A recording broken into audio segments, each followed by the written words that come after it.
Hallelujah. സ്തോത്രം. കർത്താവിന്റെ നാമം മഹിമപ്പെടുമാറാകട്ടെ. പതിവ് പോലെ ബുധനാഴ്ച ഏപ്രിൽ മാസം 19 വൈകിട്ട് നമുക്ക് വചന പഠനത്തിനായിട്ട് ദൈവസേനയിൽ കടന്നു വരുവാൻ കർത്താവ് നൽകിയിരിക്കുന്ന കൃപയ്ക്കായി സ്തോത്രം. രാത്രികാലം കർത്താവിന്റെ ദാസൻ ഇവാഞ്ചലിൻ സിഞ്ചൻ ജേക്കബ് ദൈവവചനത്തിൽ നിന്ന് പ്രത്യേകിച്ച് അപ്പോസ്തല പ്രവൃത്തിയിൽ നമ്മെ പഠിപ്പിച്ചുകൊണ്ടിരിക്കുന്ന പഠനഭാഗം അതിന്റെ തുടർച്ച പഠിപ്പിക്കുന്നതായിരിക്കുമല്ലോ. അതിനു മുമ്പായിട്ട് നമുക്ക് കർത്താവിനെ പാടി ആരാധിക്കാനുള്ള അല്പസമയമാണല്ലോ. അതിനായിട്ട് രാത്രികാലം പ്രിയ സിസ്റ്റർ ഐവി ചെറിയാനെ നമ്മുടെ മധ്യത്തിലേക്ക് കർത്താവ് അയച്ചിരിക്കുന്നുവല്ലോ. പ്രിയ സഹോദരിയെ പാട്ട് പാടുന്നതിനായിട്ട് ക്ഷണിച്ചോളൂ. Praise the Lord. Praise the Lord. സ്തോത്രം.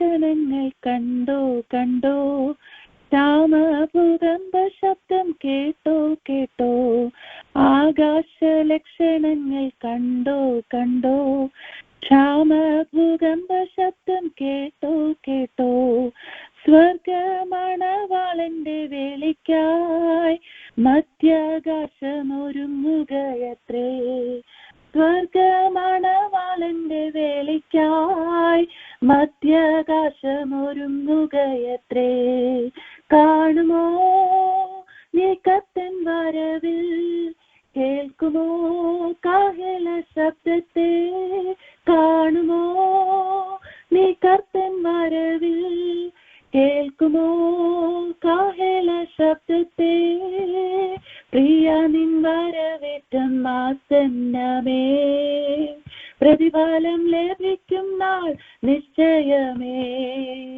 പ്രിയ നിൻ വരവേറ്റം ആസന്നമേ, പ്രതിഫലം ലഭിക്കും നാൾ നിശ്ചയമേ, ബുദ്ധിയുള്ള കന്യകമായി വിളക്കിൽ എണ്ണ നിറച്ചോ, പ്രിയനെ കാത്തിരുന്നതാ ചേർന്നിടും മടവരയിൽ, ലോകമോഹങ്ങൾ വെടിഞ്ഞോ, ആരാലും വെറുക്കപ്പെട്ടോ, വിശുദ്ധി കാത്തു സൂക്ഷിച്ചോ, ഏവരും കാണും സദസ്സിൽ, കാണുമോ നീ കർത്തൻ വരവിൽ, കേൾക്കുമോ കാഹള ശബ്ദത്തെ, കാണുമോ നീ കർത്തൻ വരവിൽ, കേൾക്കുമോ കാഹള ശബ്ദത്തെ, പ്രിയ നിൻ വരവേറ്റം ആസന്നമേ, പ്രതിഫലം ലഭിക്കും നാൾ നിശ്ചയമേ, പ്രിയ നിൻ വരവേറ്റം ആസന്നമേ, പ്രതിഫലം ലഭിക്കും നാൾ നിശ്ചയമേ, മുൻപന്മാരായ പിൻപന്മാർ, പിൻപന്മാരായ മുൻപന്മാർ, ഏവരും കാണുമതിൽ നാം കർത്താവിൻ കൊയ്ത്തുദിനത്തിൽ, പിൻപന്മാരായ മുൻപന്മാർ, മുൻപന്മാരായ പിൻപന്മാർ, ഏവരും കാണുമതിൽ നാം കർത്താവിൻ കൊയ്ത്തുദിനത്തിൽ, കാണുമോ നീ കർത്തൻ വരവിൽ, കേൾക്കുമോ കാഹള ശബ്ദത്തെ, കാണുമോ നീ കർത്തൻ വരവിൽ, കേൾക്കുമോ കാഹള ശബ്ദത്തെ, പ്രിയ നിൻ വരവേറ്റം ആസന്നമേ, പ്രതിഫലം ലഭിക്കും നാൾ നിശ്ചയമേ, പ്രിയ നിൻ വരവേറ്റം ആസന്നമേ, പ്രതിഫലം ലഭിക്കും നാൾ നിശ്ചയമേ, കാണുമോ നീ കർത്തൻ വരവിൽ, കേൾക്കുമോ കാഹള ശബ്ദത്തെ, കാണുമോ നീ കർത്തൻ വരവിൽ, കേൾക്കുമോ കാഹള ശബ്ദത്തെ, പ്രിയ നിൻ വരവേറ്റം ആസന്നമേ, പ്രതിഫലം ലഭിക്കും നാൾ നിശ്ചയമേ, പ്രിയ നിൻ വരവേറ്റം ആസന്നമേ, പ്രതിഫലം ലഭിക്കുന്ന നിശ്ചയമേ. ആമേൻ. Praise God. ആമേൻ. Praise the Lord. അനുഗ്രഹിക്കപ്പെട്ട ഒരു പാട്ട് പാടുവാൻ തക്കോണം പ്രിയ സഹോദരി കർത്താവ് ബലപ്പെടുത്തിയത് ഓർത്തുകൊണ്ട് ദൈവത്തെ സ്തുതിക്കുന്നു. നമ്മുടെ കർത്താവിന്റെ വരവിനെ പ്രത്യാശിക്കുന്നതായ ദൈവത്തിന്റെ ഹല്ലേലൂയ സ്തോത്രം. വരവിന് വേണ്ടി കാത്തിരിപ്പാൻ തക്കവണ്ണം രാത്രി കാലം നമ്മെത്തന്നെ ദൈവകരങ്ങൾ സമർപ്പിക്കാം. നമ്മുടെ ഓരോ ദിവസത്തെയും ജീവിതത്തിന്റെ അൾട്ടിമേറ്റ് ആയുള്ള നമ്മുടെ ലക്ഷ്യം എന്ന് പറയുന്ന ആ കർത്താവിന്റെ വരവിന് വേണ്ടിയുള്ള ഒരുക്കമാണ്. നമ്മുടെ ജീവിതത്തെ, നമ്മുടെ നടപ്പിനെ, നമ്മുടെ സംസാരത്തെ, നമ്മുടെ പ്രവൃത്തികളെയൊക്കെയും അതിനായിട്ട് ഹല്ലേലൂയ വിശുദ്ധിയോടെ സൂക്ഷിച്ചുകൊണ്ട് കർത്താവിന്റെ വരവിന് വേണ്ടി നമുക്ക് കാത്തിരിക്കാം. ഇന്ന് രാത്രി കാലം വചന ശുശ്രൂഷയ്ക്കായിട്ട് കർത്താവിന്റെ ദാസൻ ഇവാഞ്ചലിസ്റ്റ് സിംജൻ ജേക്കബ് നമ്മുടെ മധ്യത്തിലേക്ക് വരുന്നതിന് മുമ്പായിട്ട് ഒരു നിമിഷം നമുക്ക് പ്രാർത്ഥിക്കാം. ദൈവസന്നിധിയിൽ നമ്മെ തന്നെ സമർപ്പിക്കാം. സമർപ്പണത്തോടെ ഹല്ലേലൂയ എല്ലാവരും പ്രാർത്ഥിക്കാം. ഹല്ലേലൂയ. കർത്താവേ, വചനം എന്നോട് ഇന്ന് രാത്രി കാലം സംസാരിക്കണം. വചനത്തിന്റെ ശക്തിയോടെ അതിന്റെ ആഴത്തിൽ ഞങ്ങളോട് സംസാരിപ്പാൻ ദൈവവൃത്തിനെ ഞങ്ങളുടെ മധ്യത്തിൽ ഉപയോഗിക്കണം. അഭിഷേകത്തോടെ വചനം സംസാരിപ്പാൻ ദൈവദാസനെ ഉപയോഗിക്കണം. വചനം സംസാരിക്കുന്ന ദൈവത്തിന്റെ കുടുംബത്തെ ഓർത്തുകൊണ്ട്, പ്രത്യേകിച്ച് പ്രിയ സഹോദരി ക്രിസ്റ്റിയെ ഓർത്തുകൊണ്ട്, കുഞ്ഞുങ്ങളെ രണ്ടുപേരെയും സിമിയോനെയും റിബേക്കയും ഓർത്തുകൊണ്ട്, അതുപോലെ പാട്ടുപാടി സിസ്റ്റർ IV ചെറിയാനെ ഓർത്തുകൊണ്ട്, ഹല്ലേലൂയ അവരുടെ കുടുംബത്തെ ഓർത്തുകൊണ്ട്, പ്രിയ ക്രിസ്റ്റോയ്ക്ക് വേണ്ടി, അതുപോലെ തന്നെ പ്രിയ ഹല്ലേലൂയ സ്തോത്രയുടെ കുഞ്ഞുങ്ങൾ രണ്ടുപേരെയും ഓർത്തുകൊണ്ട് നമുക്ക് പ്രാർത്ഥിക്കാം. രാത്രി ഓൺലൈനിലായിരിക്കുന്ന എല്ലാ കുടുംബങ്ങളെ ഓർത്തുകൊണ്ട് ആർക്കെങ്കിലും ഒരാൾക്ക് ചുരുക്കമായിട്ട് പ്രാർത്ഥിക്കാമല്ലോ. സ്തോത്രം.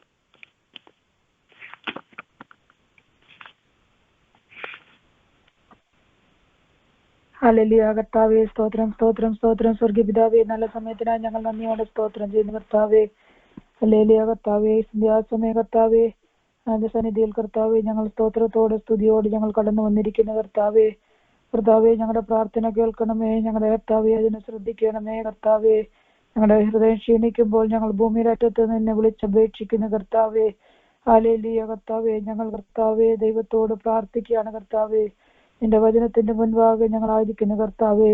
നിന്റെ വചനത്തിൽ കൂടെ ഞങ്ങളോട് സംസാരിക്കണമേ.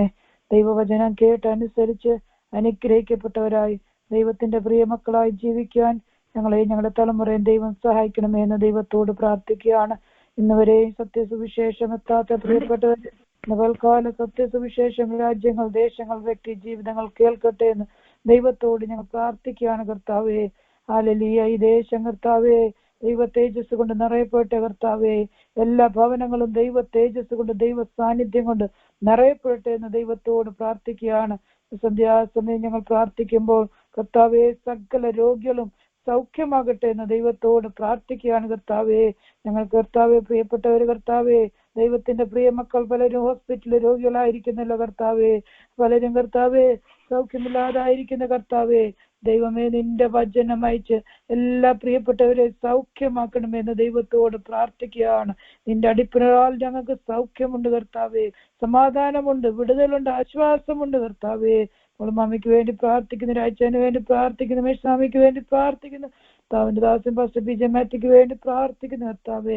എല്ലാ ദൈവമക്കളെയും സൗഖ്യമാക്കണമേ എന്ന് ദൈവത്തോട് ഞങ്ങൾ പ്രാർത്ഥിക്കുകയാണ് കർത്താവേ. ഹല്ലേലൂയ. കർത്താവേ, ശേഷാൽ കർത്താവേ ലൈനിൽ കടന്നു വന്നിരിക്കുന്ന എല്ലാ പ്രിയ മക്കളെയും ദൈവം അനുഗ്രഹിക്കണമേ എന്ന് ദൈവത്തോട് പ്രാർത്ഥിക്കുകയാണ് കർത്താവേ. വചനമായി കടന്നു വരുന്ന ദൈവദാസൻ കർത്താവേ അഭിഷേകത്തോടെ അധികാരത്തോടെ ദൈവത്തിന്റെ വചനം ശുശ്രൂഷിക്കാൻ കർത്താവേ പരിശുദ്ധാത്മാവിന്റെ അഭിഷേകം പകരണമേന്ന് ദൈവത്തോട് ഞങ്ങൾ പ്രാർത്ഥിക്കുകയാണ് കർത്താവേ. എന്റെ കുടുംബത്തെ ഞങ്ങൾ അനുഗ്രഹിക്കുന്ന കർത്താവേ. സൃഷ്ടിക്ക് വേണ്ടി റബേക്കയും സിമിയോനെ അനുഗ്രഹിച്ച് പ്രാർത്ഥിക്കുന്നു.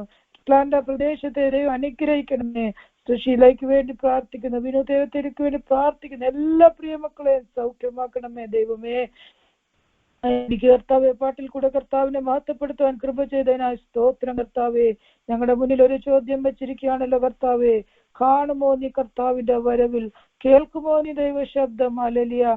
കർത്താവേ, ആ പാട്ടിന്റെ മുൻപാകെ ഞങ്ങളെ സമർപ്പിക്കുന്ന കർത്താവേ. ഓ കർത്താവിന്റെ വരവിൽ ഞങ്ങൾ കാണപ്പെടണം കർത്താവേ.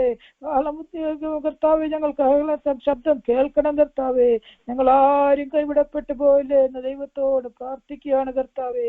ഈ ഓടിയതും അധ്വാനിച്ചതും വൃഥാവാകില്ലേ ദൈവമേ. അന്ത്യത്തോളം വിശ്വസ്തയോട് ഓടുവാൻ, വിശുദ്ധി പാലിക്കുവാൻ കർത്താവേ താഴ്മയും ദൈവകൃപയുള്ളവരായി ജീവിക്കാൻ ദൈവം സഹായിക്കണമേ.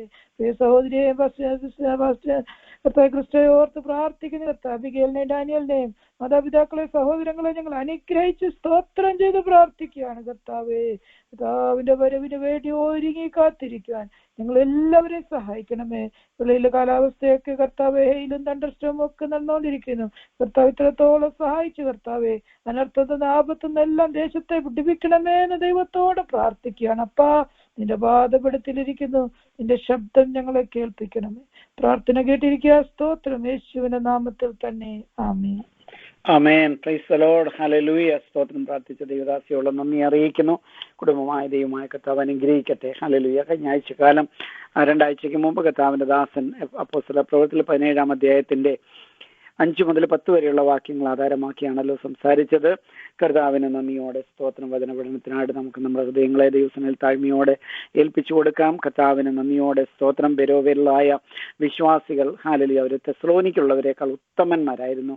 അവർ വചനം പൂർണ്ണ ജാഗ്രതയോടെ കൈക്കൊണ്ടതല്ലാതെ അത് അങ്ങനെ തന്നെയോ എന്ന് ദിനം പ്രതി തിരുവെഴുത്തുകളെ പരിശോധിച്ചു പോന്നു എന്ന് അവസാനമായിട്ട് കർത്താവിന്റെ ദാസനെ ഓർമ്മിപ്പിച്ചിട്ടാണല്ലോ വചന അന്നത്തെ സെഷൻ തീർന്നത്. കർത്താവിന് സ്തോത്രം. ആരംഭത്തിൽ അദ്ദേഹം ഓർമ്മിപ്പിക്കുകയുണ്ടായി, നമ്മുടെ ജീവിതത്തിൽ ഓരോ സംഘർഷാവസ്ഥ വരുമ്പോൾ, സന്നിധാവസ്ഥ വരുമ്പോൾ ഇതിന്റെ എല്ലാ അവസാനം എന്താണ് എന്ന് നാം ചിന്തിക്കുമ്പോൾ ഹല്ലേലൂയ, കർത്താവിന്റെ ദാസൻ പ്രത്യേകിച്ച് യോസേഫിന്റെ ചരിത്രം, അത് ജീവിതാനുഭവത്തെക്കുറിച്ചുള്ള ചില കാര്യങ്ങളൊക്കെ നമ്മെ ഓർമ്മിപ്പിച്ചു. ഹല്ലേലൂയ, സ്തോത്രം. എല്ലാത്തിനും സകലത്തിനും മറുപടി ദൈവവചനത്തിൽ ഉണ്ട് എന്ന് പ്രത്യേകം ഊന്നി പറയുവാൻ തക്കോണം ഇടയായി തീർന്നുവല്ലോ. ഹല്ലേലൂയ. 17-ാം അധ്യായത്തിന്റെ 3-ാം വാക്യത്തിൽ നാം വായിക്കുന്നത് പോലെ യേശു തന്നെ ക്രിസ്തു എന്ന് തെളിയിച്ചുകൊണ്ട് അതേ അപ്പോസ്തലന്മാർ ദേശമെല്ലാം സഞ്ചരിച്ചു കൊണ്ടിരുന്നു. ഹല്ലേലൂയ, സ്തോത്രം. ഈ നാളുകളിൽ നമ്മുടെ ഉത്തരവാദിത്വത്തെ കുറിച്ച് നമുക്ക് ബോധവാന്മാരായിരിക്കാം.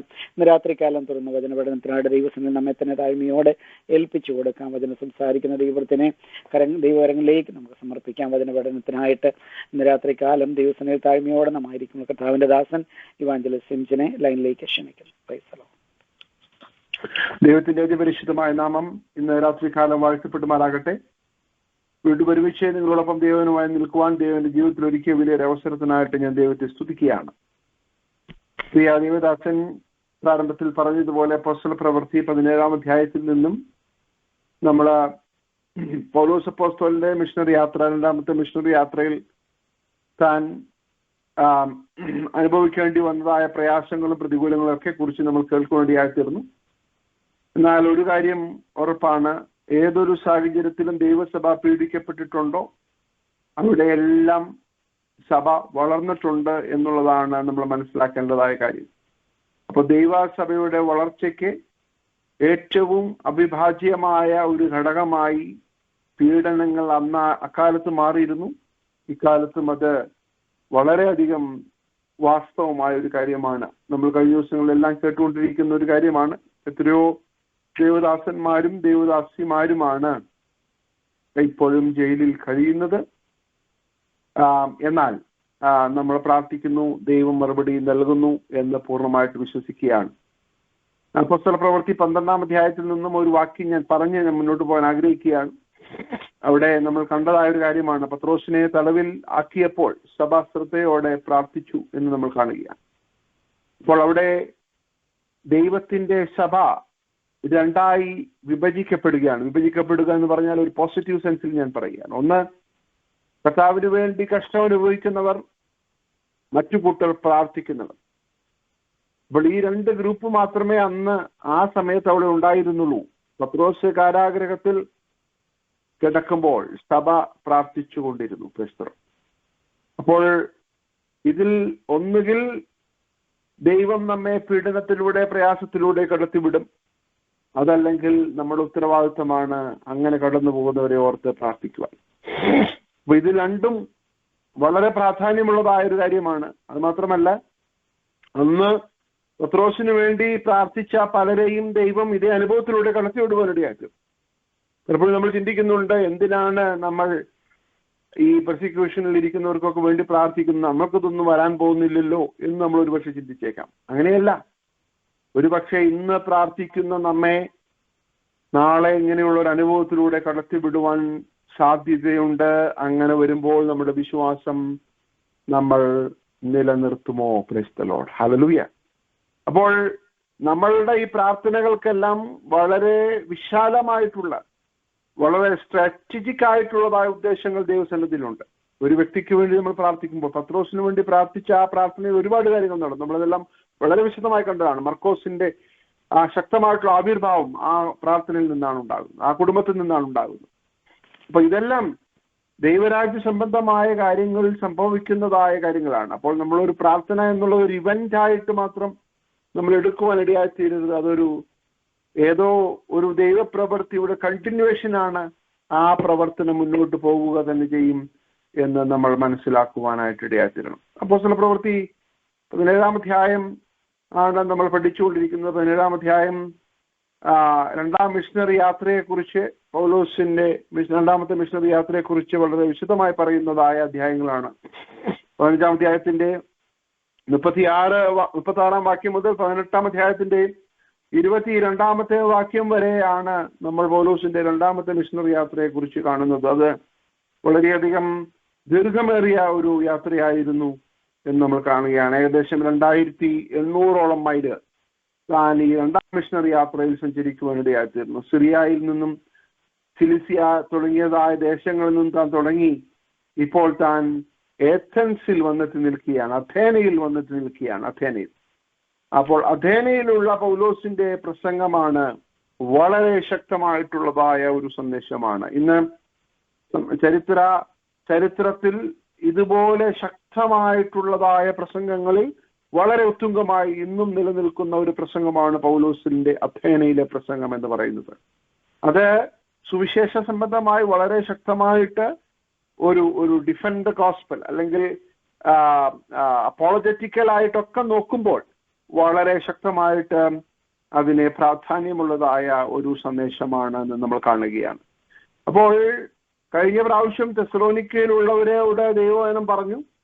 അവർ ഉത്തമന്മാരായിരുന്നു, കാരണം അതൊരു വചനം ജാഗ്രതയോടെ കൈക്കൊണ്ടതല്ലാതെ അതങ്ങനെ തന്നെയോ എന്ന് ദിനം പ്രതി തിരുവെഴുത്തുകളെ പരിശോധിച്ചു പോകുന്നു. അപ്പൊ ഒരു വാലിഡേറ്റിംഗ് ആയിട്ടുള്ളത് അതിന് അനുഭവം ഉണ്ടായിരുന്നു.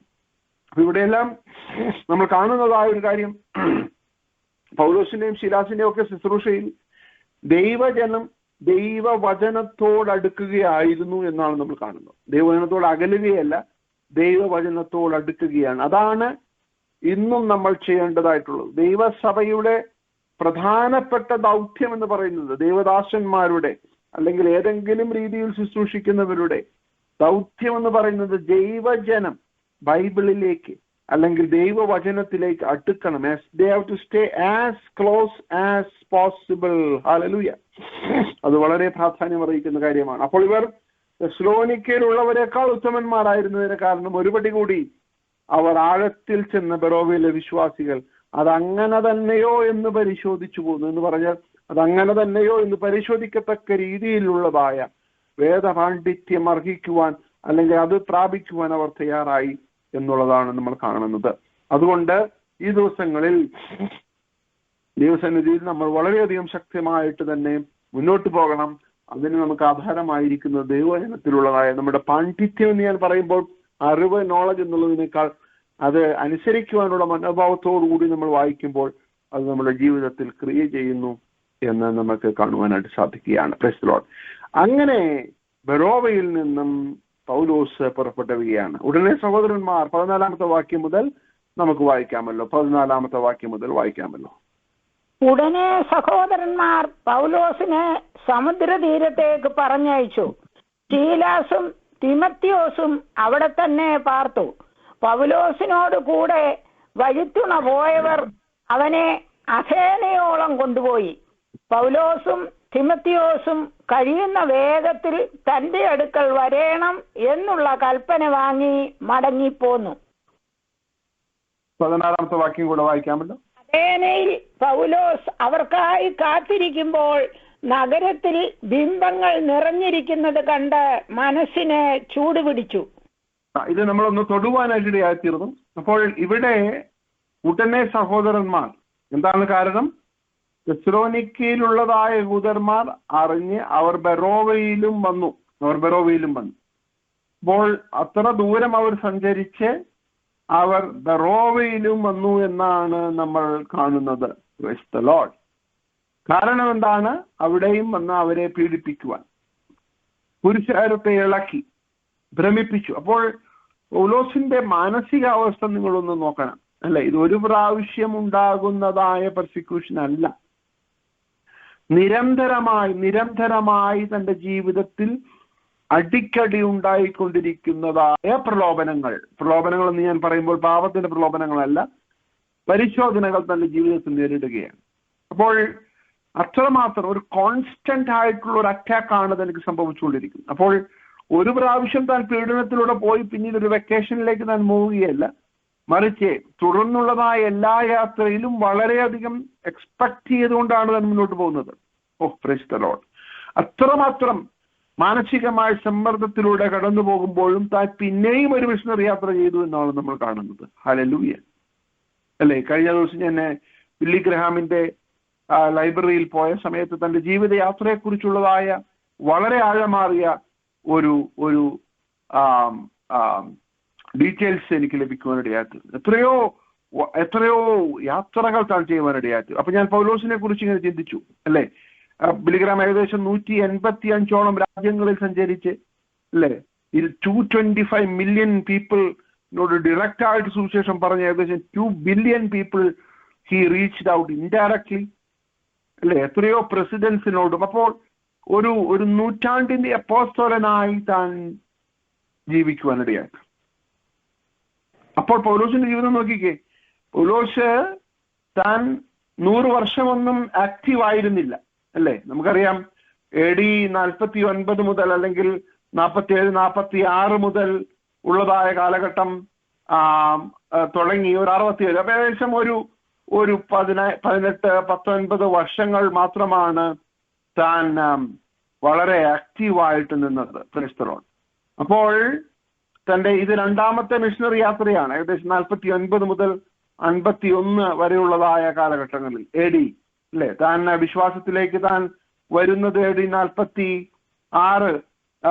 അധ്യായങ്ങൾ അല്ലെങ്കിൽ AD 46 ആ സമയത്താണല്ലോ താൻ വിശ്വാസത്തിലേക്ക് കടന്നു വരുന്നത്. അപ്പോൾ നോക്കണമേ, അത്രമാത്രം ചുരുങ്ങിയതായ ഒരു കാലഘട്ടം കൊണ്ട് 20 വർഷം കൊണ്ട് എത്രയോ യാത്രകൾ താൻ ചെയ്തു. ഹല്ലേലൂയ. എത്രയോ യാത്രകൾ താൻ ചെയ്തു.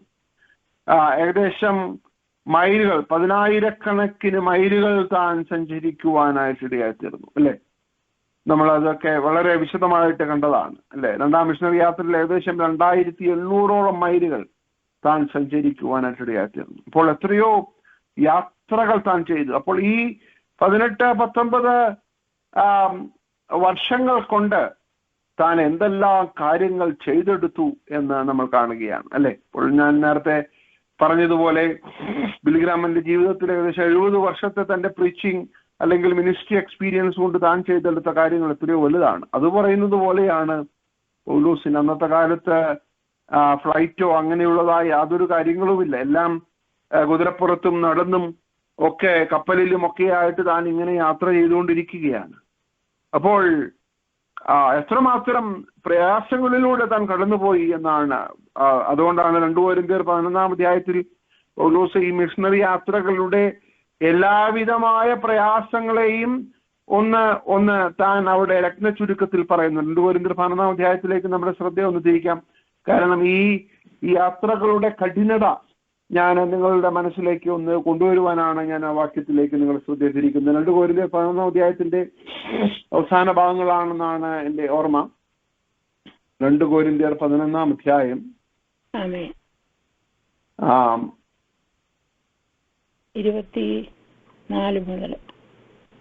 24 മുതൽ കറക്റ്റ് 23 മുതൽ. ഓക്കെ. ക്രിസ്തുവിന്റെ ഞാൻ ബുദ്ധിപരമായി സംസാരിക്കുന്നു. ഞാൻ ഏറ്റവും അധികം അധ്വാനിച്ചു. അധികം പ്രാവശ്യം തടവിലായി. അനവധി അടി കൊണ്ടു. പലപ്പോഴും പ്രാണഭയത്തിലായി. യഹൂദന്മാരാൽ ഞാൻ 1 അടി 5 വട്ടം കൊണ്ടു. 3 വട്ടം കോലിനാൽ അടി കൊണ്ടു. ഒരിക്കൽ കല്ലേറ് കൊണ്ടു. 3 വട്ടം കപ്പൽ ഛേദത്തിൽ അകപ്പെട്ടു. 1 രാപ്പകൽ വെള്ളത്തിൽ കഴിച്ചു. ഞാൻ പലപ്പോഴും യാത്ര ചെയ്തു. നദികളിലെ ആപത്ത്, കള്ളന്മാരാലുള്ള ആപത്ത്, സ്വജനത്താലുള്ള ആപത്ത്, ജാതികളാലുള്ള ആപത്ത്, പട്ടണത്തിലെ ആപത്ത്, കാട്ടിലെ ആപത്ത്, കടലിലെ ആപത്ത്, കള്ള സഹോദരന്മാരാലുള്ള ആപത്ത്, അധ്വാനം, പ്രയാസം, പലവട്ടം ഉറക്കിളപ്പ്, പൈതാഹം, പലവട്ടം പട്ടിണി, ശീതം, നഗ്നത എന്നീ അസാധാരണ സംഗതികൾ ഭവിച്ചത് കൂടാതെ എനിക്ക് ദിവസേന സർവ സഭകളെയും കുറിച്ചുള്ള ചിന്താഭാരം എന്ന തിരക്കുമുണ്ട്. മതി മതി. ഈ ലിസ്റ്റ് നിങ്ങളൊന്ന് whenever you get time, right, ഒന്ന് വായിച്ച് ഒന്നുകൂടി നിങ്ങൾ ധ്യാനിക്കണം, അല്ലേ? അപ്പോൾ ഞാൻ ഏറ്റവും അധികം അധ്വാനിച്ചു. അപ്പൊ അന്നത്തെ സമകാലികരായിട്ടുള്ള എല്ലാവരെയും വെച്ച് കമ്പയർ ചെയ്യുകയാണ്. ക്രിസ്തുവുമായിട്ട് കമ്പയർ ചെയ്യാൻ പറ്റത്തില്ല. ക്രിസ്തുവിന്റെ കഷ്ടങ്ങളിൽ കുറവായിട്ടുള്ളത് ഞാൻ എന്റെ ശരീരത്തിൽ പൂരിപ്പിച്ചു എന്നും കൂടെ പൗലോസ് പറയുന്നുണ്ട്, ഇല്ലേ? അപ്പോൾ ഞാൻ ഏറ്റവും അധികം അധ്വാനിച്ചു, തടവിലായി, അനവധി അടികൊണ്ടു, പലപ്പോഴും പ്രാണഭയത്തിലായി, അല്ലേ? ലുസ്രയിൽ വെച്ച് താൻ പ്രാണഭയത്തിലായി.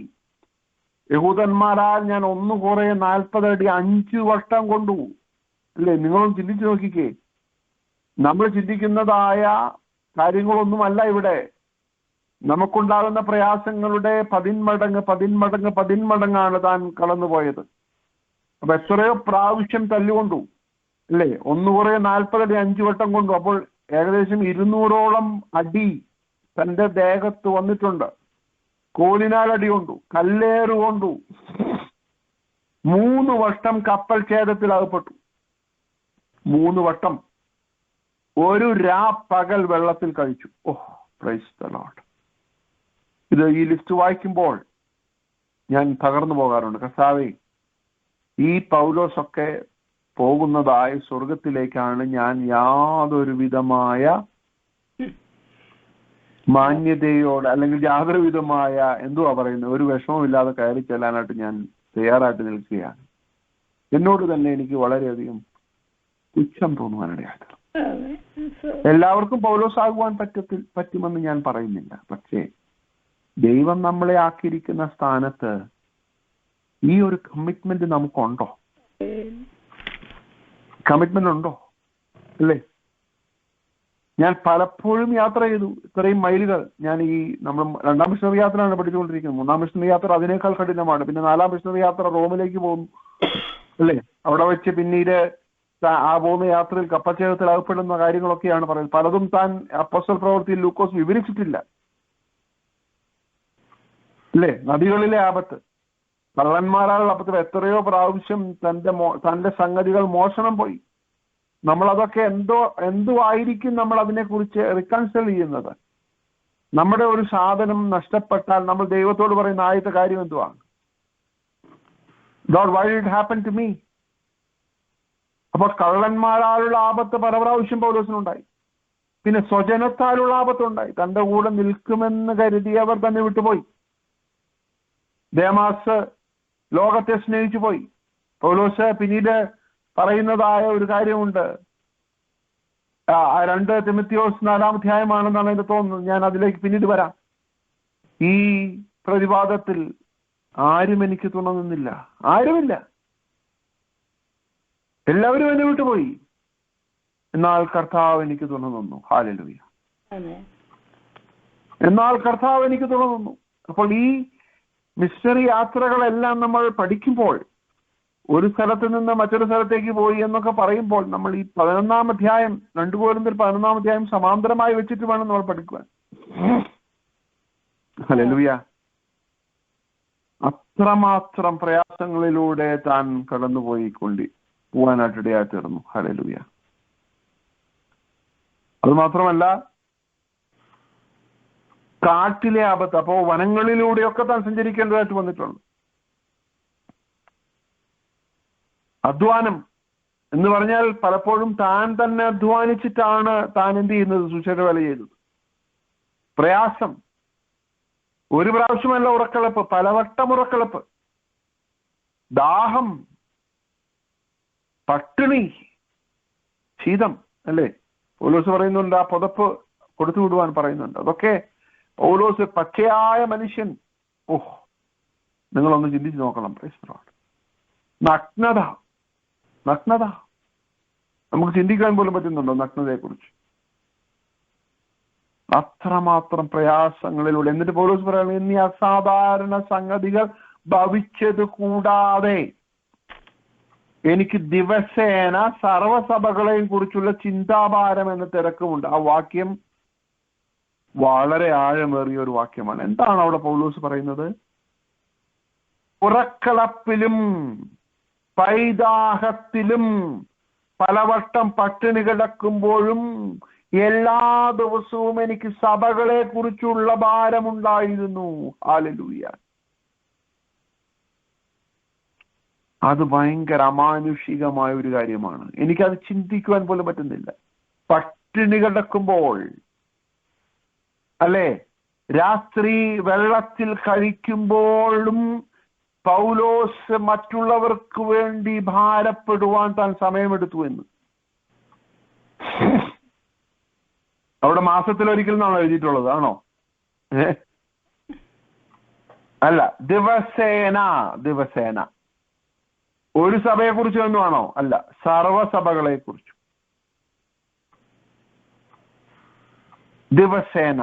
അപ്പോൾ പൗലോസിന് ഒരു പ്രെയർ ലിസ്റ്റ് ഉണ്ടായിരുന്നു എന്ന് വേണം നമുക്ക് അനുമാനിക്കുവാനായിട്ട്. ആ പ്രെയർ ലിസ്റ്റിൽ സർവസഭകളുടെയും, ഈ പ്രെയർ ലൈനിൽ നമ്മൾ ചെയ്യുമ്പോഴൊക്കെ നമ്മൾ ചിന്തിക്കുന്നത് ഇതിനൊക്കെ വല്ല അർത്ഥം ഉണ്ടോന്ന്? ഉണ്ട്. എല്ലാ സഭകളെയും കുറിച്ചുള്ള ചിന്താഭാരം എന്ന തിരക്കുമുണ്ട്. ഇപ്പോൾ AC ബെഡ്റൂമിൽ കംഫർട്ടബിൾ ആയിട്ടുള്ളതായ മെത്തയിൽ കിടന്നുകൊണ്ടല്ല താൻ ഈ പറയുന്നത്. വെള്ളത്തിൽ കഴിയുമ്പോഴും കൊരിന്ത്യ സഭയെ കുറിച്ച് തനിക്ക് ഭാരമുണ്ടായിരുന്നു. ഹല്ലേലൂയ. അപ്പോൾ അതിന്റെ തെളിവാണ് 13 ലേഖനങ്ങൾ താൻ എഴുതി ഈ യാത്രകളിനിടയിൽ. എത്ര ലേഖനങ്ങൾ എഴുതി? 13 ലേഖനങ്ങൾ, അല്ലെ? എബ്രായ ലേഖനവും താനാണ് എഴുതിയതെങ്കിൽ 14 ലേഖനങ്ങൾ. ഗലാത്യർ ആണ് ആദ്യമായിട്ട് താൻ എഴുതിയ ലേഖനങ്ങൾ, അല്ലെ? ലേഖനം. 2 തിമോഥെയോസ് ആണ് താൻ അവസാനമായിട്ട് എഴുതിയതായ ലേഖനം. അപ്പോൾ അത്രമാത്രം ലേഖനങ്ങൾ താൻ എഴുതുവാനായിട്ട് ഇടയായി തീർന്നു ഈ യാത്രകൾ. അപ്പോൾ എങ്ങനെയാണ് താൻ എങ്ങനെയെങ്കിലും യാത്ര ചെയ്ത് അവസാനിപ്പിക്കുക എന്നുള്ളതായിരുന്നില്ല തന്റെ ലക്ഷ്യം. ഈ യാത്രയിലെല്ലാം എത്രമാത്രം ദൈവരാജ്യ സംബന്ധമായ വിഷയങ്ങൾക്ക് വേണ്ടി താൻ സമർപ്പിക്കപ്പെട്ടു എന്ന് കാണിക്കുവാനാണ് ഞാൻ ഇത്രയും പറഞ്ഞത്. Price the Lord. അങ്ങനെ പൗലോസിനെ വഴിത്തുണ പോയവർ 15-ാം അധ്യായത്തിൽ മടങ്ങി വരികയാണ്. പൗലോസിനോടുകൂടെ വഴിത്തുണ പോയവർ അവൻ അഥേനയോളം കൊണ്ടുപോയി ശീലാസും തിമോഥെയോസും കഴിയുന്ന വേഗത്തിൽ തന്റെ അടുക്കൽ വരണമെന്നുള്ള കൽപ്പന വാങ്ങി മടങ്ങിപ്പോന്നു.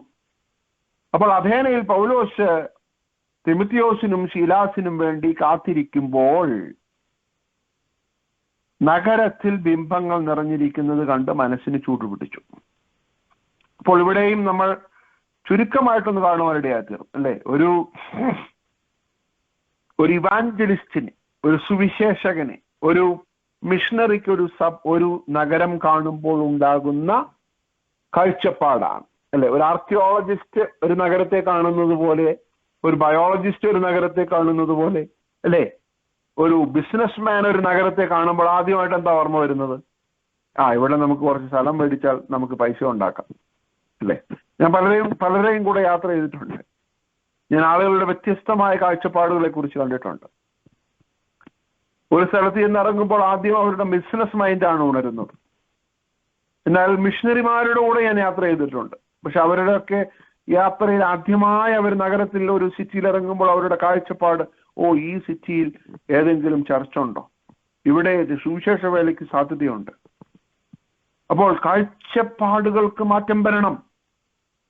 അതുകൊണ്ടാണ് പൗലോസ് പറഞ്ഞത്, നിങ്ങൾ എന്ത് ചെയ്യണം? ഉയരത്തിലുള്ളത് ചിന്തിക്കണം, ഉയരത്തിൽ നിന്ന് താഴോട്ട് നോക്കണം. Price the Lord. ലോത്തിനെ പോലെ തലപൊക്കി നീരോട്ടമുള്ള സ്ഥലം കാണുകയല്ല. ഇവിടെ 2 ഏക്കർ സ്ഥലം വാങ്ങിച്ചാൽ നമുക്ക് കാര്യങ്ങൾ മുന്നോട്ട് കൊണ്ടുപോകാമെന്ന് പൗലോസിന്റെ മനസ്സിൽ ഒരിക്കൽ പോലും ചിന്ത വന്നില്ല. അഥേനയിൽ ഇനി തിമോഥെയോസും ശീലാസും വരുന്നവരെ കുറച്ച് സമയമുണ്ട്. അപ്പോൾ ഇവിടെ യെരുശലേമിലെ ദൈവസഭയ്ക്കും മറ്റു സഭകൾക്കും വേണ്ടി ഇവിടെ കുറച്ച് ബിസിനസ് തുടങ്ങാനുള്ള കാര്യങ്ങൾ ചിന്തിക്കാം എന്നല്ല പൗലോസ് അവിടെ ചിന്തിച്ചത്. ആണോ? അല്ല. അവിടെ പറയുന്നത് ബിംബങ്ങൾ നിറഞ്ഞിരിക്കുന്നത് കണ്ട് മനസ്സിന് ചൂട് പിടിച്ചു. ഓ പ്രൈസ് ദി ലോർഡ്. ഇനി കേൾക്കുന്ന പ്രിയമുള്ള ദൈവമക്കളെ, നമ്മുടെ ജീവിതവും ഇങ്ങനെ ആയിരിക്കണം. നമ്മളൊരു സ്ഥലത്തേക്ക് യാത്ര ചെയ്യുമ്പോൾ നമ്മുടെ കിങ്ഡം സ്റ്റാൻഡ് പോയിന്റിൽ വേണം നമ്മൾ അതിനെക്കുറിച്ച് ചിന്തിപ്പാൻ. അങ്ങനെയുള്ളതായ കാഴ്ചപ്പാടുള്ളവർക്ക് മാത്രമേ ദൈവരാജ്യത്തിൽ ഉപയോഗിക്കപ്പെടുവാനായിട്ട് സാധിക്കുകയുള്ളൂ. അപ്പോൾ ഇവിടെ അതിനുശേഷമാണ് തന്റെ അഥേനയിലെ ശക്തമായിട്ടുള്ള സന്ദേശം കടന്നു വരുന്നത്. അപ്പോൾ ആദ്യമായിട്ട് നമുക്കുണ്ടാകേണ്ടത് ബേർഡനാണ്. ബേർഡൻ ഇല്ലാത്ത പ്രസംഗം എന്ന് പറയുന്നത് ഡ്രൈ ആയിരിക്കും. ബേർഡൻ ഇല്ലാത്ത പ്രസംഗത്തിന്റെ ഉദ്ദേശം ഞാൻ ആരാണെന്ന് കാണിക്കുകയാണ്. ബേർഡൻ ഇല്ലാത്തതായ മിനിസ്റ്ററുടെ ഉദ്ദേശം പേര് വരിക എന്നുള്ളതാണ്. പക്ഷെ ബേർഡൻ വരുമ്പോൾ ജനങ്ങളാണ് വിഷയം, മിഷൻ ഫീൽഡാണ് വിഷയം, ഞാനൊരു വിഷയമേ അല്ല. Price the Lord. ബേർഡൻ ആരെ കുറിച്ച് തോന്നുന്നുവോ ആ വ്യക്തിയായിരിക്കും ഇമ്പോർട്ടന്റ്. ബേർഡൻ ഇല്ലെങ്കിൽ ഞാനായിരിക്കും ഇമ്പോർട്ടന്റ്. ഇവിടെ പൗലോസ് പറയുകയാണ്, അവരെ ഓർത്ത് എനിക്ക് ദുഃഖം വരുന്നു. ഇവിടെ മുഴുവനായിട്ട് ബിംബങ്ങളാണ്. അങ്ങനെയുള്ളതായ ഭാരത്തിൽ നിന്നും ഉടലെടുത്ത ഒരു ശക്തമായ പ്രസംഗമാണ് പൗലോസ് ഇനി ചെയ്യുവാനായിട്ട് പോകുന്നത്. അതിന്റെ 18-ാമത്തെ വാക്യം നമുക്കൊന്ന് വായിക്കാമോ? 18-ാമത്തെ വാക്യവും 19-ാമത്തെ വാക്യവും 20-ാമത്തെ വാക്യവും. എപ്പിക്യൂര്യരും സ്തോയിക്കരും ആയ തത്വജ്ഞാനികളിൽ ചിലർ അവനോട് വാദിച്ചു. ഈ വിടുവായൻ എന്തു പറവാൻ പോകുന്നു എന്ന് ചിലരും അവൻ യേശുവിനെയും പുനരുദ്ധാനത്തെയും പ്രസംഗിക്കൊണ്ട് ഇവൻ അന്യദേവതകളെ ഘോഷിക്കുന്നവനെന്ന് തോന്നുന്നു എന്ന് മറ്റു ചിലരും പറഞ്ഞു. പിന്നെ അവനെ പിടിച്ചു അരയോവ കുന്നിന്മേൽ കൊണ്ടുവന്നു. നീ പ്രസ്താവിക്കുന്ന ഈ നവീന ഉപദേശം ഇന്നത് എന്ന് ഞങ്ങൾക്ക് അറിയാമോ? നീ ചില അപൂർവങ്ങളെ ഞങ്ങളുടെ ചെവിയിൽ കടത്തുന്നുവല്ലോ. അത് എന്ത് എന്ന് അറിവാൻ ഞങ്ങൾ ആഗ്രഹിക്കുന്നു എന്ന് പറഞ്ഞു. മതി. അപ്പോൾ ഇവിടെ ഒരു ഡിബേറ്റ് ആണ് നമ്മൾ ഇവിടെ കാണുന്നത്, അല്ലെ? 18-ാം വാക്യത്തിൽ കാണുന്ന എപ്പിക്യൂര്യരും സ്തോയിക്കരുമായ തത്വജ്ഞാനികൾ. അപ്പോൾ ഗ്രീക്കിന്റെ തത്വജ്ഞാനത്തെ കുറിച്ച് നമുക്ക് വളരെ വ്യക്തമായിട്ട് അറിയാം, ഗ്രീക്ക് ഫിലോസഫി. അപ്പോൾ ഏറ്റവും പ്രയാസമേറിയതായ ഒരു ഡിസ്കോഴ്സ് ആണ് പൗലോസ് ഇവിടെ ചെയ്യാനായിട്ട് പോകുന്നത്. ചിലർ അവനോട് വാദിച്ചു. അപ്പോൾ ഈ ഇത്രയും പ്രയാസങ്ങളിലൂടെ താൻ കടന്നു പോകുമ്പോൾ താൻ ഇവിടെ എന്ത് ചെയ്യാണ്? ഒരു ഡിബേറ്റിന് വേണ്ടി ഒരുങ്ങുകയാണ്. ഈ വിടുവായൻ എന്ത് പറയാൻ പോകുന്നു? അപ്പോൾ അവരെ അങ്ങ് പൗലോസിനെ അങ്ങ് ഇൻസൾട്ട് ചെയ്യുകയാണ്. ആർക്കണം? തന്നോടുകൂടെ ആരുമില്ല. ഉണ്ടോ? ഇല്ല. തിമോത്തിയോസും ശീലാസും വന്നിട്ടില്ല. ഒറ്റയ്ക്ക് ചിന്തിക്കണം. അപ്പോൾ ആക്രമിക്കപ്പെടുമോ എന്നുള്ള ഭയം തനിക്കില്ല. കാരണം ഒത്തിരി പ്രാവശ്യം തന്നെ ആക്രമിക്കപ്പെട്ടിട്ടുണ്ട്. ദൈവം തന്നോട് കൂടെ ഉണ്ടെന്നുള്ള ശക്തമായ ഒരു കൺവിക്ഷനാണ് പൗലോസിനെ മുന്നോട്ട് നയിക്കുന്നത്. അപ്പോൾ ഈ വിടുവായൻ എന്ത് പറയാൻ പോകുന്നു എന്ന് ചിലരും, അവൻ യേശുവിനെയും പുനരുദ്ധാനത്തെയും കുറിച്ച് പ്രസംഗിക്കൊണ്ട് ഇവൻ അന്യദേവതകളെ ഘോഷിക്കുന്നവൻ എന്ന് തോന്നുന്നു എന്ന് മറ്റു ചിലരും പറഞ്ഞു. അന്യദേവതകൾ ആരാണ് ഈ പറയുന്നത്? ബിംബങ്ങൾ കൊണ്ട് നിറഞ്ഞതായ ഒരു നഗരത്തിൽ താമസിക്കുന്നവരാണ് ഈ പറയുന്ന അന്യദേവതകളാണ് വരുന്നതെന്ന്. പിന്നെ അവനെ പിടിച്ചു. അപ്പോൾ അവിടെ പിന്നെയും ആക്രമണം വരികയാണ്. അരയോപയ കുന്നിന്മേൽ കൊണ്ടുവന്നു. നീ പ്രസ്താവിക്കുന്ന ഈ നവീനോപദേശം. അപ്പോൾ ഒരു കാര്യം വളരെ വ്യക്തമാണ്, എവിടെയെല്ലാം പോയി നമ്മൾ സുവിശേഷം പ്രസംഗിക്കുമോ അവിടെയെല്ലാം ആളുകൾ അതിനെ നവീന ഉപദേശമായിട്ടാണ് കാണുന്നത്. അവരിതുവരെ കേട്ടിട്ടില്ല. നമ്മൾ പലരെയും നോർത്ത് ഇന്ത്യയിലൊക്കെ പോയി വരുന്നവരെ പറയുന്ന ഒരു കാര്യം നമ്മൾ കേട്ടിട്ടുണ്ടല്ലോ, യേശുവിനെ കുറിച്ച് അവരെന്ത് ചെയ്തിട്ടില്ല, അവരറിഞ്ഞിട്ട് പോലുമില്ല. നവീനമായ ഉപദേശമാണ്. അവർ കേട്ടിട്ടില്ല. അപ്പോൾ ഒരു കാര്യം നമ്മൾ മനസ്സിലാക്കണം, ഇനിയും കർത്താവിനെ കുറിച്ച് കേൾക്കാത്ത സ്ഥലങ്ങളുണ്ട്. ഇനിയും കർത്താവിനെ കുറിച്ച് കേൾക്കാത്ത സ്ഥലങ്ങളുണ്ട്. നവീന ഉപദേശം ആദ്യമായിട്ട് കേൾക്കുകയാണ്. എന്നാൽ പലപ്പോഴും നമ്മൾ പണം ചെലവഴിക്കുന്നത് വീണ്ടും വീണ്ടും കേട്ടവരുടെ മേലാണ്. ഞാനതിനെതിരൊന്നുമല്ല, പക്ഷെ ചിന്തിക്കേണ്ടതായ സമയമായി. Praise the Lord. Why we need to spend lot of money on people whom we have heard the gospel again and again and again and again? വേണ്ട എന്നുള്ള അർത്ഥത്തിലല്ല, വേണം. പക്ഷെ we need to focus where there is need. നവീന ഉപദേശമാണെന്ന് പറയുന്നവരുടെ അടുക്കിലേക്ക് നമ്മൾ പോകണം. അവരിതുവരെയും കേട്ടിട്ടില്ല. 20-ാമത്തെ വാക്യം, ഈ ചില അപൂർവ കാര്യങ്ങളെ, അപൂർവമാണ്, they have not heard, ഞങ്ങളുടെ ചെവിയിൽ കടത്തുന്നുവല്ലോ, അതെന്തെന്നറിയുവാൻ ഞങ്ങൾ ആഗ്രഹിക്കുന്നു എന്ന് പറഞ്ഞു. അപ്പോൾ അവര് തന്നെ അതിന് ഒരു അവസരമുണ്ടാക്കി കൊടുക്കുകയാണ്. എന്തിനു വേണ്ടിയാണ്? പൗലോസിനെ കളിയാക്കുവാനും പൗലോസിനെ തോൽപ്പിക്കുവാനും പൗലോസിനെ എംപാരാസ് ചെയ്യുവാനും ഒക്കെയാണ് ആ അവസരം അവർ ഉണ്ടാക്കി കൊടുത്തത്, അല്ലാതെ പൗലോസിനെ മാനിക്കുവാനൊന്നുമല്ല. 21-ാമത്തെ വാക്യം ഇങ്ങനെയാണ് പറയുന്നത്, അഥേനറൊക്കെയും അവിടെ വന്നു, പാർക്കുന്ന പ്രദേശികളും വല്ല പുതുമയും പറയുകയോ കേൾക്കുകയോ ചെയ്യുവാനല്ലാതെ മറ്റൊന്നിനോ അവസരമുള്ളവരല്ല. അപ്പോൾ അവർ പുതുമയുള്ളത് കേൾക്കുവാൻ തയ്യാറായി നിൽക്കുകയാണ്. അവിടെ വന്ന് പാർക്കുന്ന പ്രദേശികളും.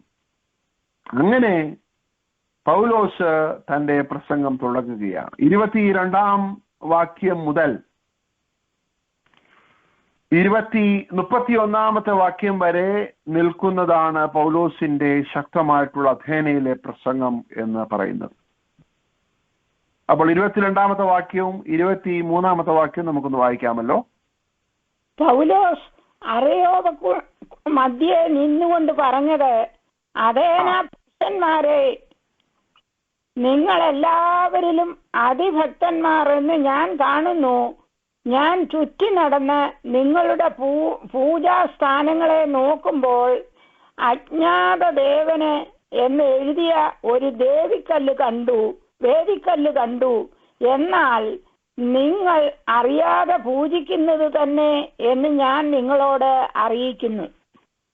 അപ്പോൾ പൗലോസ് ഇവിടെ വളരെ വ്യത്യസ്തമായിട്ടുള്ളതായ ഒരു സ്ട്രാറ്റജിയാണ് ഇവിടെ തിരഞ്ഞെടുക്കുന്നത്. അപ്പോൾ ഒരു കാര്യം മനസ്സിലാക്കണം, സന്ദേശത്തിന് മാറ്റമില്ല, മെത്തേഡിന് മാറ്റമുണ്ട്, അല്ലേ? സന്ദേശത്തിന് മാറ്റമില്ല, മെത്തേഡിന് മാറ്റമുണ്ട്. അപ്പോൾ ഇവിടെ പൗലോസ് പറയുന്നത്, ഞാൻ നിങ്ങളെ ഒന്ന് അഭിനന്ദിക്കുവാനായിട്ട് ആഗ്രഹിക്കുകയാണ്. നിങ്ങൾ ഭക്തരാണ്, ഭക്തി നിങ്ങളുടെ ജീവിതത്തിലുണ്ട്. എന്തിനോടോ നിങ്ങൾക്ക് എന്തുണ്ട്? ഒരു ലോയൽറ്റി ഉണ്ട്. ഞാൻ ചുറ്റി നടന്ന് നിങ്ങളുടെ പൂജാസ്ഥാനങ്ങളെ ഒക്കെ നോക്കി. അപ്പോൾ പൗലോസ് അവിടെ ഒന്ന് ചുറ്റി നടന്നു, അല്ലേ? ഓരോ സ്ഥാനങ്ങളും പൗലോസ് ചുറ്റി നടന്നു. പൗലോസിന് അങ്ങനെ ഭയമൊന്നും ഉണ്ടായിരുന്നില്ല. ഭയമുണ്ടോ? ഇപ്പോൾ പലപ്പോഴും നമ്മൾ അങ്ങനെയുള്ളതായ സിറ്റികളിലൊക്കെ പോകുമ്പോൾ അവിടെ പോകാൻ നമുക്ക് ഭയമാണ്. കഴിഞ്ഞ വർഷം ഞാൻ പോയ സ്ഥലത്ത് അവിടെയുള്ള ഒരു മിഷണറി ഞങ്ങളെ പ്രെയർ വാക്കിന് വേണ്ടി കൊണ്ടുപോയി. അദ്ദേഹം വളരെ ശക്തനായിട്ടുള്ള ഒരു മിഷണറിയാണ്. ചില അമ്പലങ്ങളുടെ മുമ്പിൽ അദ്ദേഹം വന്ന് പ്രാർത്ഥിക്കുവാനായിട്ട് പറയുക. ചില വളരെ ശക്തമായിട്ടുള്ള സാത്താന്റെ കോട്ടകളുടെ മുമ്പിൽ നിന്നുകൊണ്ട് അദ്ദേഹം വണ്ടി നിർത്തിയിട്ട് പറയുകയാണ്, നമുക്ക് ഇവിടെ നിന്ന് പ്രാർത്ഥിക്കാം. അപ്പോൾ അതെല്ലാം ഒരു പ്രെയർ വാക്കിന്റെ ഭാഗമാണ്. അവിടെയെല്ലാം സാത്താന്റെ ശക്തമായിട്ടുള്ള തന്ത്രങ്ങൾക്കെതിരെയുള്ള പോരാട്ടമാണ് നടക്കുന്നത്. അപ്പോൾ ആ മിഷണറിയുടെ ധൈര്യം ഞങ്ങളെ വളരെയധികം അതിശയിപ്പിക്കുമല്ലേട്ട്. അവിടെ അതുപോലെയാണ് പൗലോസ് ഇവിടെ പറയുന്നത്, ഞാൻ ചുറ്റി നടന്നു, ഒറ്റയ്ക്കാണ്, ആരുമില്ല, ഒറ്റയ്ക്ക്. നിങ്ങളുടെ പൂജാസ്ഥാനങ്ങളെ നോക്കുമ്പോൾ അജ്ഞാത ദേവനെ എന്നുള്ള ഒരു എഴുത്തുള്ള ഒരു വേദിക്കല്ല് കണ്ടു. അപ്പോൾ ഹൗ ക്ലോസ്ലി ഒബ്സർവ്ഡ്. അപ്പോൾ പൗലോസ് അതൊക്കെ വായിച്ചു നോക്കി, അല്ലേ? വെറുതെ കാണുക മാത്രമല്ല, എന്ത് ചെയ്തു? വായിച്ചു നോക്കി. എന്നിട്ട് പൗലോസ് പറയുകയാണ്, എന്നാൽ നിങ്ങൾ അറിയാതെ പൂജിക്കുന്നത് തന്നെ ഞാൻ നിങ്ങളോട് അറിയിക്കുന്നു. അപ്പോൾ അജ്ഞാത ദേവനെ എന്ന് പറഞ്ഞ് അവിടെ വെച്ചിട്ടുള്ളതായ കല്ല്, അജ്ഞാത ദേവൻ എന്ന് പറഞ്ഞ് അവിടെ ഉള്ളതായ ആ കല്ല് റെപ്രസെന്റ് ചെയ്യുന്ന ആളെ പരിചയപ്പെടുത്തുവാനാണ് ഞാൻ വന്നിട്ടുള്ളത് എന്ന് പറയുകയാണ്. Praise the Lord. How beautifully he is connecting the dots there. He is trying to get an entry into their heart. ആദ്യമായിട്ട് അവരോട് എന്ത് പറഞ്ഞു? അവർ ഭക്തന്മാരാണ്. പക്ഷെ യഥാർത്ഥ ഭക്തി ഏതാണെന്ന് ഞാൻ നിങ്ങളോട് തെളിയിക്കാം, അല്ലേ? അപ്പോൾ അവരിൽ നിന്ന് തന്നെ ഒരു ത്രെഡ് പൗലോസ് എടുത്തിട്ടാണ് ശക്തമായിട്ട് അവരോട് സുവിശേഷം പറയുന്നത്. Price the Lord. 24, 25 വാക്യങ്ങൾ നമുക്കൊന്ന് വായിക്കാം. 24, 25. ലോകവും അതിലുള്ളതൊക്കെയും ഉണ്ടാക്കിയ ദൈവം സ്വർഗത്തിനും ഭൂമിക്കും നാഥനാകൊണ്ട് കൈപ്പണിയായ ക്ഷേത്രങ്ങളിൽ വാസം ചെയ്യുന്നില്ല. താൻ എല്ലാവർക്കും ജീവനും ശ്വാസവും സകലവും കൊടുക്കുന്നവൻ ആകയാൽ വല്ലതിനും മുട്ടുള്ളവൻ എന്ന പോലെ മാനുഷ കൈകളാൽ ശുശ്രൂഷ ആവശ്യപ്പെടുന്നില്ല. Okay, praise the lord. വളരെ ശക്തമായിട്ടുള്ള 2 വാക്യങ്ങളാണ്. പൗലോസ് ഈ കർത്താവിനെ ഇൻട്രൊഡ്യൂസ് ചെയ്യുമ്പോൾ പറയുന്നത് ലോകവും അതിലുള്ളതൊക്കെയും എന്ന് പറഞ്ഞാൽ നിങ്ങൾ ഉൾപ്പെടെ ഉണ്ടാക്കിയവനാണ് എൻ്റെ ദൈവം. Price the Lord. ആ ദൈവം സ്വർഗത്തിനും ഭൂമിക്കും നാഥനാണ്. അപ്പോൾ പൗലോസ് അവിടെ ദൈവത്തിന്റെ അപ്രമേയത്വം, ദൈവത്തിന്റെ സോവറിനിറ്റി, ദൈവത്തിന്റെ ആധിപത്യം, ദൈവത്തിന്റെ സർവാധികാരം, ദൈവത്തിന്റെ സർവ്വവ്യാപിത്വമൊക്കെ അവിടെ പൗലോസ് എസ്റ്റാബ്ലിഷ് ചെയ്യുകയാണ്. Price the Lord. ദൈവം സ്വർഗത്തിനും ഭൂമിക്കും നാഥനാകൊണ്ട് നിങ്ങൾ ഇവിടെ പണിതിരിക്കുന്നതായ ഈ ബിംബങ്ങളിലൊന്നും എന്ത് ചെയ്യുന്നില്ല, അവൻ വാസം ചെയ്യുന്നില്ല. അപ്പോൾ വളരെ ശക്തമായിട്ട് പൗലോസ് അവിടെ അവരെ കൺഫ്രണ്ട് ചെയ്യുകയാണ്. അപ്പോൾ ഇത് കേൾക്കുമ്പോൾ അവർക്ക് ശക്തമായ രീതിയിൽ ദേഷ്യം വരുവാനായിട്ട് സാധ്യതയുണ്ട്, അല്ലേ? അപ്പോൾ ഇവിടെ പറയുകയാണ്, ഇങ്ങനെയുള്ളതായ ഒരു ദൈവം കൈപ്പണിയായ ക്ഷേത്രങ്ങളിൽ വാസം ചെയ്യുകയില്ല. താൻ എല്ലാവർക്കും ജീവനും ശ്വാസവും സകലവും കൊടുക്കുന്നവനാണ്, അല്ലേ? ദൈവമാണ് എല്ലാവർക്കും എന്ത് ചെയ്യുന്നത്? ജീവനും ശ്വാസവും കൊടുക്കുന്നത്. ആ ദൈവം അയ്യോ വല്ലതിനും മുട്ടുള്ളവൻ എന്ന പോലെ മാനുഷിക കൈകളാൽ ശുശ്രൂഷ ആവശ്യപ്പെടുന്നില്ല. അപ്പോൾ നിങ്ങൾ ദൈവത്തിന് കൊടുക്കുന്നതായ എണ്ണയും പാലും ഇതൊന്നും ദൈവം ഒരു ശുശ്രൂഷക്കാരനെ പോലെ കൈവിട്ടി നിൽക്കുന്നതല്ല. ഞാനിത് നമ്മുടെ ഒരു കാഴ്ചപ്പാടിലും പറഞ്ഞുകൊള്ളട്ടെ. പലപ്പോഴും നമ്മൾ ദൈവസഭയിൽ വരുമ്പോഴും ഇത് വളരെ വാസ്തവമാണ്. ദൈവത്തിന് എന്തോ ബുദ്ധിമുട്ടുള്ളത് പോലെയാണ് നമ്മൾ ടൈറ്റ് കൊടുക്കുന്നത്, നമ്മൾ സ്വത്രാഴ്ച ഇടുന്നത്. ദൈവത്തിന് യാതൊരു ബുദ്ധിമുട്ടുമില്ല. ഇത് നമ്മൾ കൊടുക്കുന്നത് ദൈവത്തിന് ബുദ്ധിമുട്ടുള്ളത് കൊണ്ടല്ല, മറിച്ച് നമ്മൾ ദൈവരാജ്യ സംബന്ധമായ വിഷയങ്ങളിൽ അത് കൊടുക്കുവാൻ ബാധ്യസ്ഥനാണെന്നുള്ളത് കൊണ്ട് നമ്മൾ കൊടുക്കുകയാണ്. ദൈവത്തിന് നമ്മുടെ പണമില്ല, ആവശ്യമൊന്നുമില്ല. ഉണ്ടോ? അല്ലെ? 50-ാം സങ്കീർത്തനത്തിൽ കർത്താവ് പറയുന്ന ഒരു കാര്യമുണ്ട്. 50-ാം സങ്കീർത്തനമാണെന്നാണ് എൻ്റെ ഓർമ്മ. അവർ കൊണ്ടുവരുന്ന യാഗങ്ങളെ കുറിച്ച് കർത്താവ് പറയുകയാണ്, എനിക്കെന്താ യാഗങ്ങളുടെ വല്ല കുറവുമുണ്ടോ എന്നാണ് കർത്താവ് അവരോട് ചോദിക്കുന്നത്. സങ്കീർത്തനം 50-ാം അധ്യായത്തിലേക്ക് നമ്മുടെ ശ്രദ്ധയൊന്ന് തിരിച്ചാട്ടെ. 50-ാം അധ്യായം.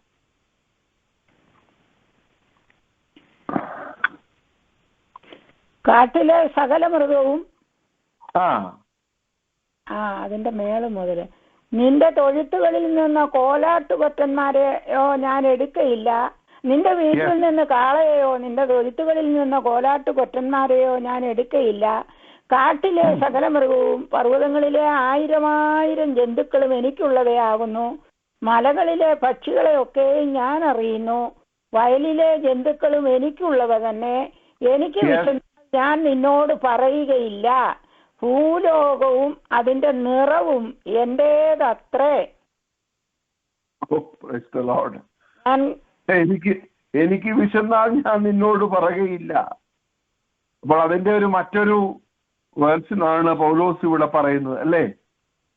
അയ്യോ വല്ലവിധേയനി ബുദ്ധിമുട്ടുള്ളവൻ എന്ന് പറയുന്നത് പോലെ അവൻ ശുശ്രൂഷ ആവശ്യപ്പെടുന്നില്ല, അല്ലേ? വല്ലതിനും മുട്ടുള്ളവൻ, വിശക്കുന്നു എനിക്ക് എന്തെങ്കിലും കഴിക്കാൻ തരണമേ എന്ന് പറയുന്നവനല്ല നമ്മുടെ ദൈവം. ഹല്ലേലൂയ. അവനാണ് ജീവനും ശ്വാസവും കൊടുക്കുന്നത്, സകലവും കൊടുപ്പാൻ കഴിവുള്ളവനാണ്. അവനാണ് സകലത്തെയും സൃഷ്ടിച്ചവൻ. അപ്പോൾ നമ്മൾ സേവിക്കുന്ന ദൈവത്തെക്കുറിച്ച് നമുക്കൊരു ബോധ്യമുണ്ടാകണം ഈ ദിവസങ്ങളിൽ. എങ്കിൽ മാത്രമേ അങ്ങനെയുള്ളതായ ആ ദൈവത്തെ നമുക്ക് പ്രസന്റ് ചെയ്യുവാൻ സാധിക്കത്തുള്ളൂ. ഇവിടെ പൗലോസിന് വളരെ ശക്തമായിട്ട് അറിയാം, ഞാൻ ആരെ സേവിക്കുന്നു എന്ന് ഞാൻ അറിയുന്നു. ഹല്ലേലൂയ, അവൻ എന്റെ ഉപഗതി. അപ്പോൾ പൗലോസിന് ദൈവത്തിനെ കുറിച്ചുള്ള കാഴ്ചപ്പാടാണ് പൗലോസ് അവിടെ മറ്റുള്ളവർക്ക് കൈമാറുന്നത്. നമുക്ക് നമ്മളെ കുറിച്ച് ദൈവത്തെ കുറിച്ചുള്ള കാഴ്ചപ്പാട് വികലമാണെങ്കിൽ നമ്മുടെ സുവിശേഷീകരണത്തിന്റെ മെത്തേഡും വികലമായിരിക്കും, നമ്മുടെ സന്ദേശവും വികലമായിരിക്കും. അതാണ് ഇന്ന് സംഭവിച്ചുകൊണ്ടിരിക്കുന്ന പരാജയം. ദൈവത്തെക്കുറിച്ചുള്ള കാഴ്ചപ്പാടില്ലാത്തവർ പ്രസംഗിച്ചാൽ വികലമായ ഒരു ദൈവത്തിന്റെ കാഴ്ചപ്പാടായിരിക്കും ആളുകൾ കൊടുക്കുന്നത്. ഓ പ്രൈസ് ദി ലോർഡ്. ഇവിടെ ദൈവത്തെക്കുറിച്ചുള്ള കാഴ്ചപ്പാട് നമുക്കുണ്ടായിരിക്കണം. അവൻ സർവത്തെയും സൃഷ്ടിച്ചവനാണ്, ലോകവും അതിലുള്ളതൊക്കെയും ഉണ്ടാക്കിയവനാണ്. അപ്പൊ ദൈവത്തെ ചെറുതാക്കുന്നവരായി തീരരുത്. ദൈവത്തെ നമ്മൾ ചെറുതാക്കരുത്. ദൈവത്തെ നമ്മുടെ ബോക്സിലേക്ക് നമ്മൾ കൊണ്ടുവരരുത്. ദൈവത്തിന്റെ സ്ഥാനത്തിരിക്കട്ടെ. നമുക്കാണ് സമർപ്പിക്കപ്പെടേണ്ടത്, നാം ആണ് സമർപ്പിക്കപ്പെടേണ്ടത്. ഹല്ലേലൂയ. മാനുഷിക കൈകളാൽ ശുശ്രൂഷ ആവശ്യപ്പെടുന്നില്ല. ഞാൻ ഇന്നത്തെ വചന ശുശ്രൂഷയോടെ അവസാനിപ്പിക്കുകയാണ്. അടുത്ത ആഴ്ച നമുക്ക് വീണ്ടും കാണാം. അപ്പോൾ പൗലോസ് പറഞ്ഞു നിർത്തുന്ന കാര്യം ഇതാണ്: നിങ്ങൾ അജ്ഞാത ദേവനെ എന്ന് പറയുന്നതായ കാര്യം, അവനാണ് യഥാർത്ഥത്തിൽ ദൈവം. ആ ദൈവം ആരാണ്? ലോകവും അതിലുള്ളതൊക്കെയും ഉണ്ടാക്കിയ ഞങ്ങളുടെ ദൈവം, ഭൂമിക്ക് നാഥനായ ഞങ്ങളുടെ ദൈവം, ക്ഷേത്രങ്ങളിൽ വസിക്കാത്ത ഞങ്ങളുടെ ദൈവം, എല്ലാവർക്കും ജീവനും ശ്വാസവും കൊടുക്കുന്നവനായ ഞങ്ങളുടെ ദൈവം, ഒന്നിനും മുട്ടില്ലാത്തവനായ ഞങ്ങളുടെ ദൈവം, മാനുഷ്യ കൈകളാൽ ശുശ്രൂഷ ആവശ്യപ്പെടാത്ത ഞങ്ങളുടെ ദൈവം. ഹല്ലേലൂയ. അങ്ങനെയുള്ളതായ ഒരു ദൈവത്തെയാണ് നമ്മൾ സേവിക്കുന്നത്. അങ്ങനെയുള്ള ദൈവത്തിന്റെ പ്രതിനിധികളായിട്ടാണ് നമ്മൾ ഈ ലോകത്തിൽ വർത്തിക്കേണ്ടത്, അവന് വേണ്ടി ശുശ്രൂഷ ചെയ്യേണ്ടത്. അതിനായിട്ട് ദൈവം നമ്മെ സഹായിക്കട്ടെ. അതിനായിട്ട് നമുക്ക് പ്രാർത്ഥിക്കാം. ഈ വചനങ്ങളാൽ ദൈവം നമ്മെ ധാരാളമായിട്ട് അനുഗ്രഹിക്കുമാറാകട്ടെ.